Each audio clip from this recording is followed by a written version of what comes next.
Grilhões Partidos, pelo espírito Manuel Filomeno de Miranda, psicografado por Divaldo Pereira Franco. Abre aspas. Imaginamos erradamente que aos espíritos só caiba manifestar sua ação por fenômenos extraordinários. Quiséramos que nos viessem auxiliar por meio de milagres e os figuramos sempre armados de uma varinha mágica. Por não ser assim, é que oculta nos parece a intervenção que tem nas coisas deste mundo e muito natural o que se executa com o concurso deles. Fecha aspas. Abre aspas.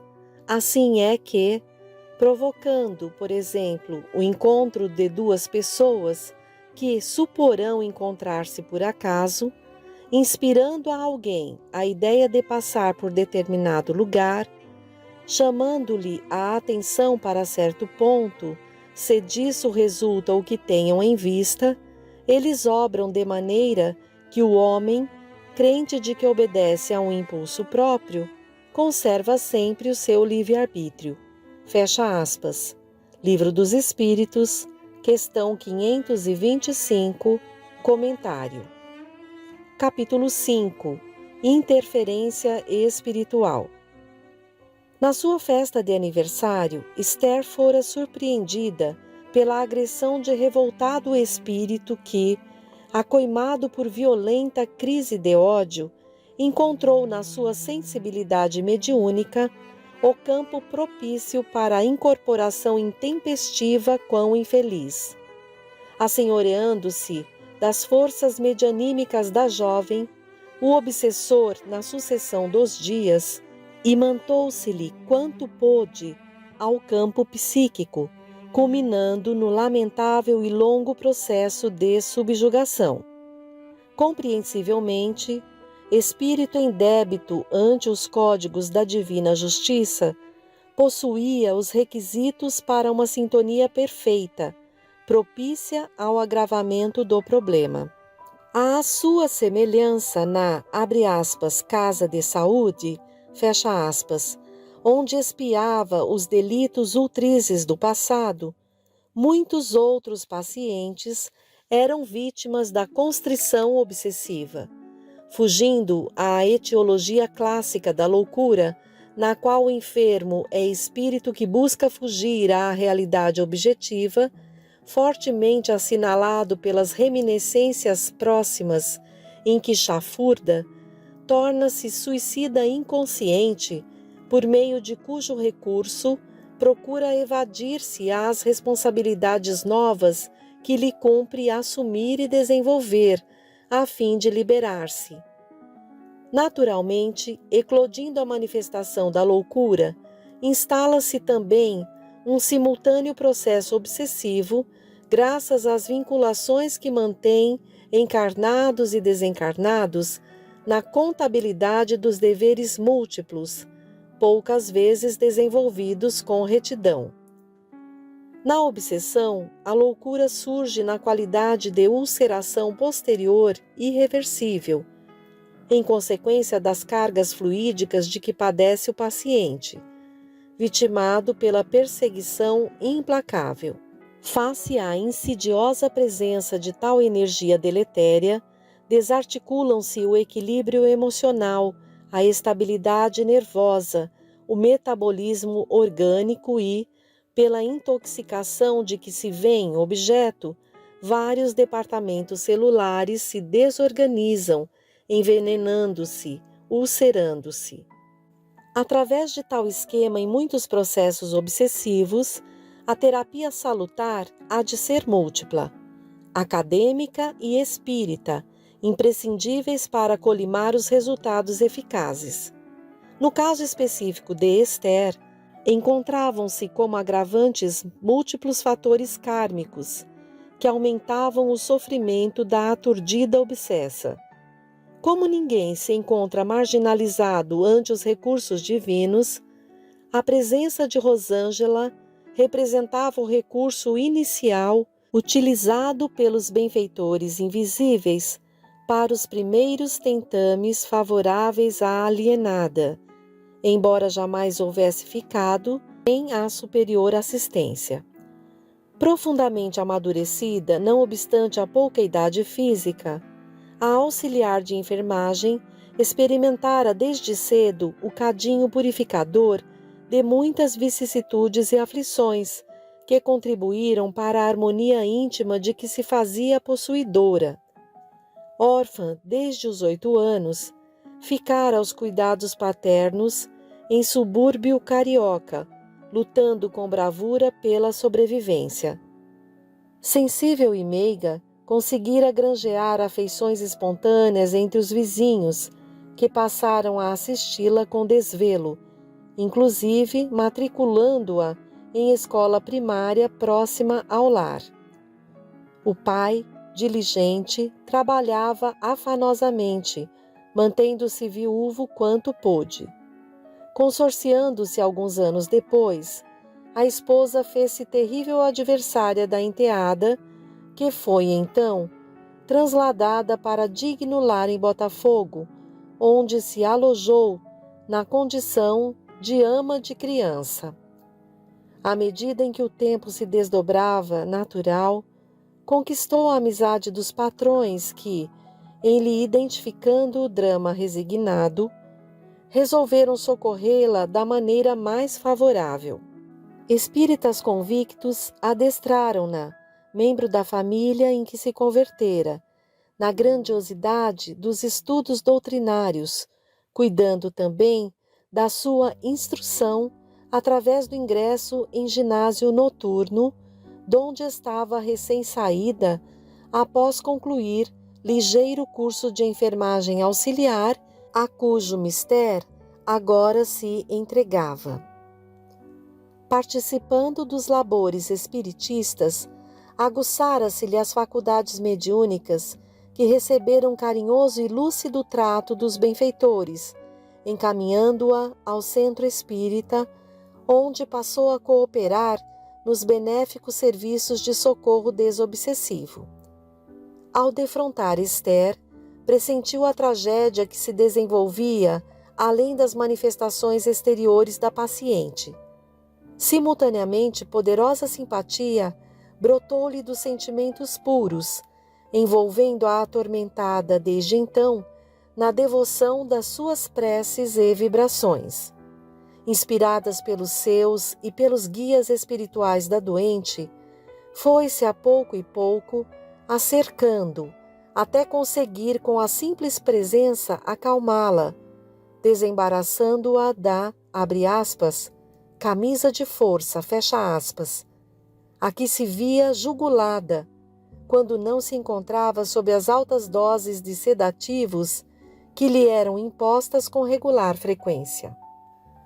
Suas horas de folga as dedicava à moça, que nem sempre a recebia com qualquer lucidez ou passividade.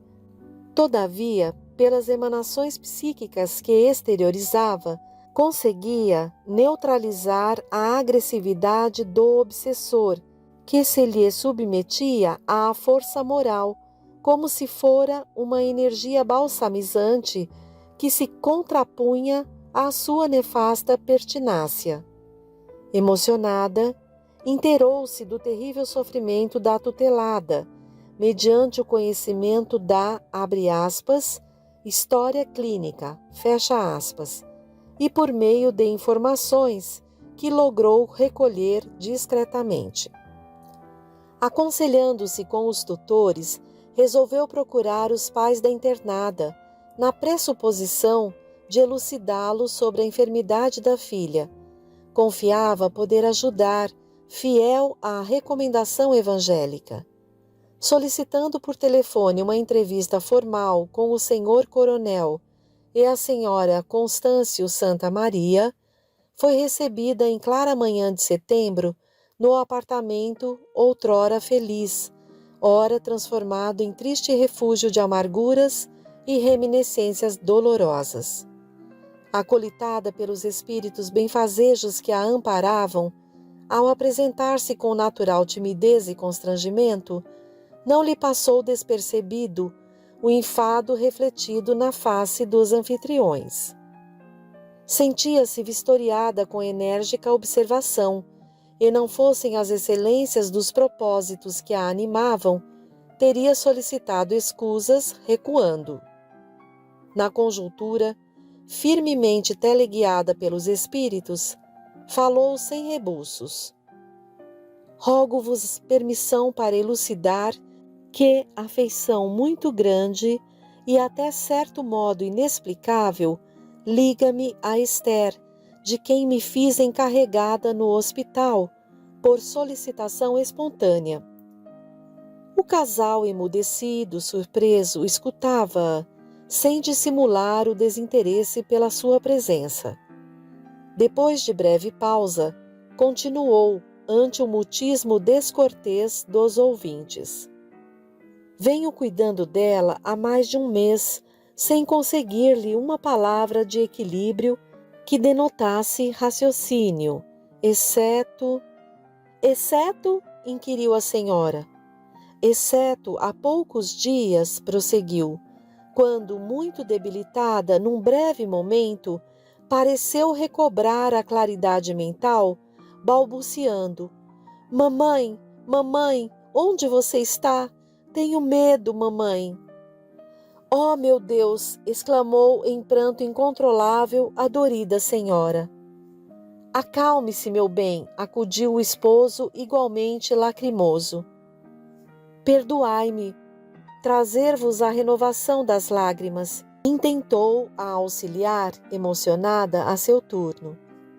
Sucede que acompanho Esther, como somente o faria a uma irmã muito querida e com o senso de observação aguçada, comparo-a a outros enfermos, anoto, percebo o que muitos não conseguem ou talvez prefiram não ver.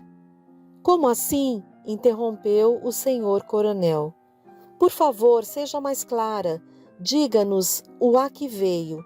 Nossa filha é hoje o pouco e o tudo da nossa inditosa existência. Você também é tão jovem que não consigo ficar à vontade. Parece-me imatura, sem experiência. Todavia, somos ouvidos atentos. Prossiga.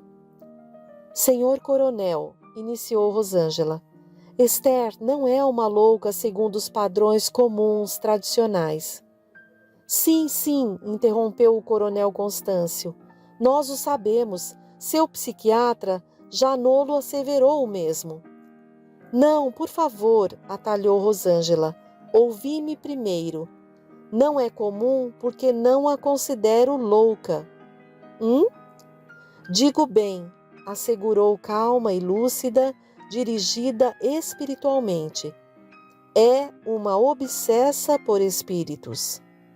Não compreendemos a alusão que nos parece absurda, interceptou-a o interlocutor azedo.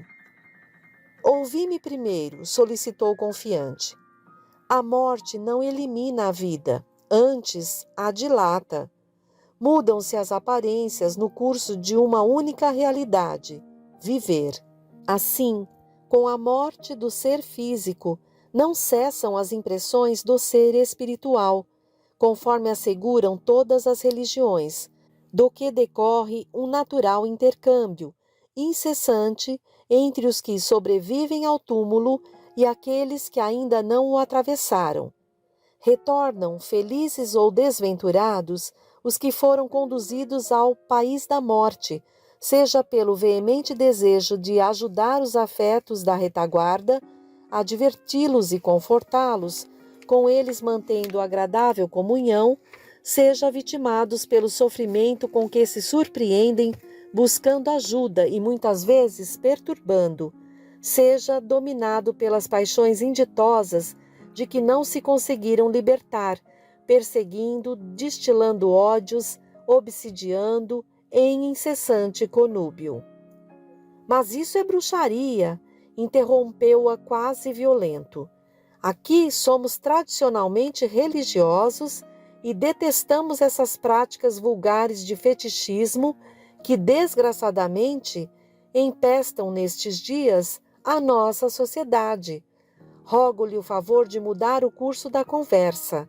Aliás, Creio que já não temos o que conversar.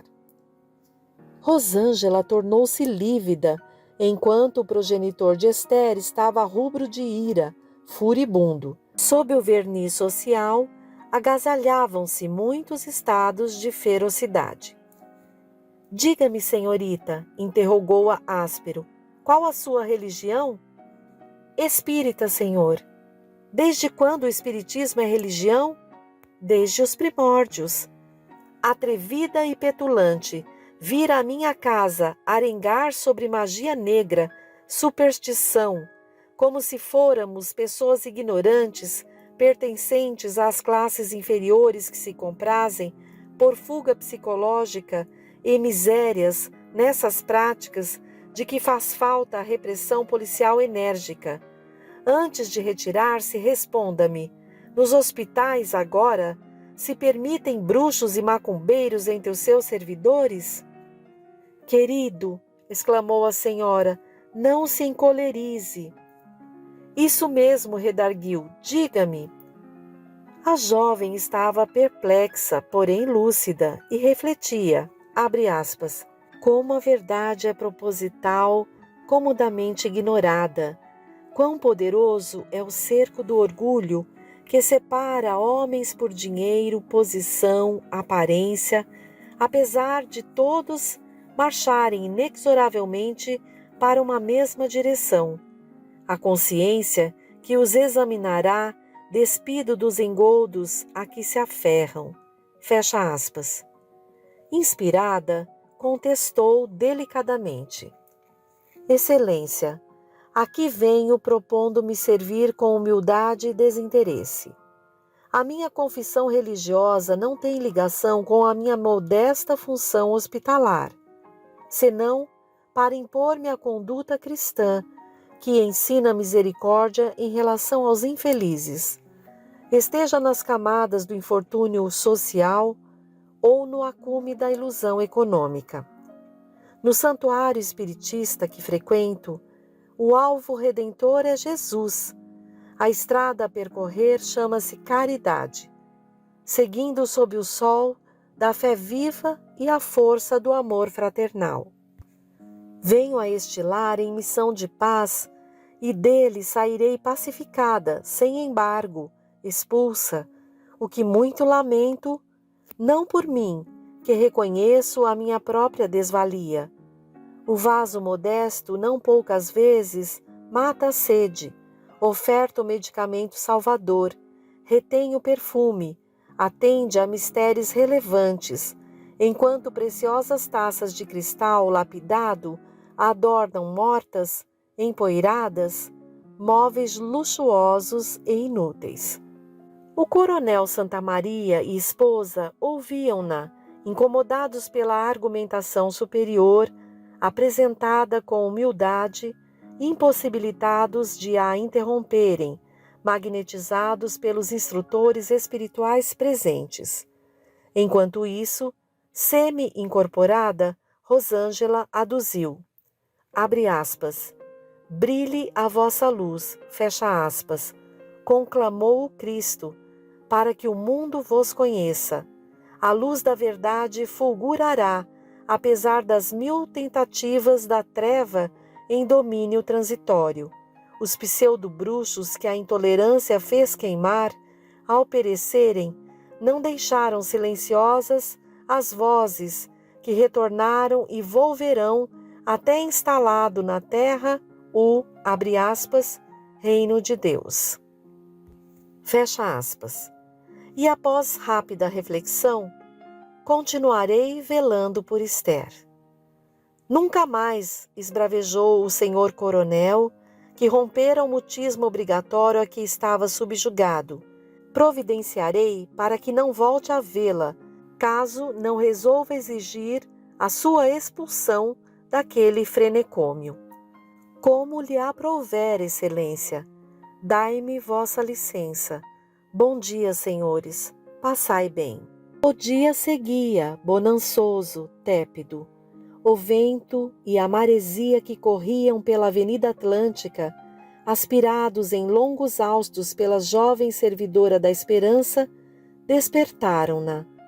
Só então, concatenando ideias e ordenando lembranças, deu-se conta dos acontecimentos, sendo visitada pelos receios e as lágrimas. Rosângela fora excelente instrumento indireto dos bons espíritos, que tentavam, desse modo, interferir e ajudar no grave sucesso da subjugação de Esther.